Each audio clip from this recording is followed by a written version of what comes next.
Amelia Mary Earhart was born on July 24, 1897 in Atchison, Kansas, in the home of her maternal grandfather Alfred Gideon Otis, who was a former federal judge, the president of the Atchison Savings Bank, and a leading citizen in the town.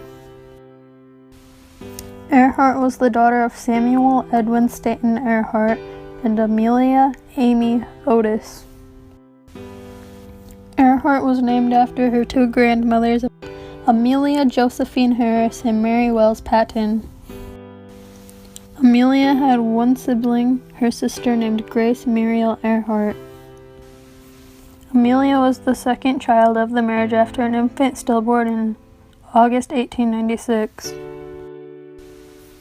At the age of 10, Earhart's father tried to interest her and her sister in taking a flight. At the Iowa State Fair, one look at the rickety flivver was enough for Earhart, who promptly asked if they could go back to the merry-go-round. She later described the biplane as a thing of rusty wire and wood and not at all interesting.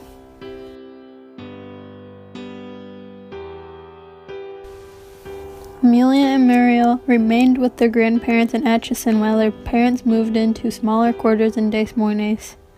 During this period, Earhart received a form of homeschooling together with her sister from her mother and a governess. She later recounted that she was exceedingly fond of reading and spent countless hours in the large family library. In 1909, when the family was finally reunited in Des Moines, the Earhart children were enrolled in public school for the first time, with Amelia Earhart entering the 7th grade at the age of 12 years.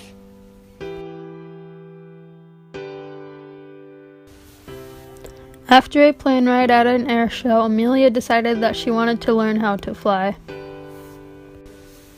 In 1928, she was the first female to ever fly across the Atlantic Ocean, but only as a passenger, with pilot Bill Stutz and mechanic Lewis E. Gordon. Amelia Earhart landed in the United Kingdom on June 17, 1928. Amelia instantly became popular. After Amelia's flight, George P. Putnam began managing her career. Putnam promoted Earhart's career by sending her on lecture tours. Putnam and Earhart later got married in 1931. After many more successful flights, even including a solo one across the Atlantic, Amelia then decided that she wanted to fly around the world. Amelia and navigator Fred Noonan then took off from Oakland, California on June 1, 1937. They made it 22,000 miles to Lae, New Guinea on June 29, 1937. Amelia planned the remaining 7,000 miles would be over the Atlantic Ocean. Their intended destination was Howland Island. On July 2, 1937, Earhart and Noonan took off from Lae Airfield.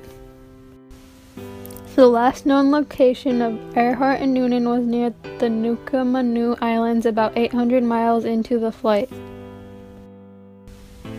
A rescue attempt immediately commenced and became the most extensive air and sea search in naval history.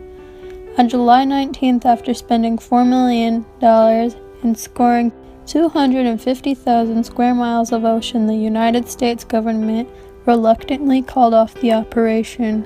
In 1938, a lighthouse was constructed on Howland Island in her memory, and across the United States, streets, schools, and airports are named after Earhart. Her birthplace, Atchison, Kansas, became a virtual shrine to her memory.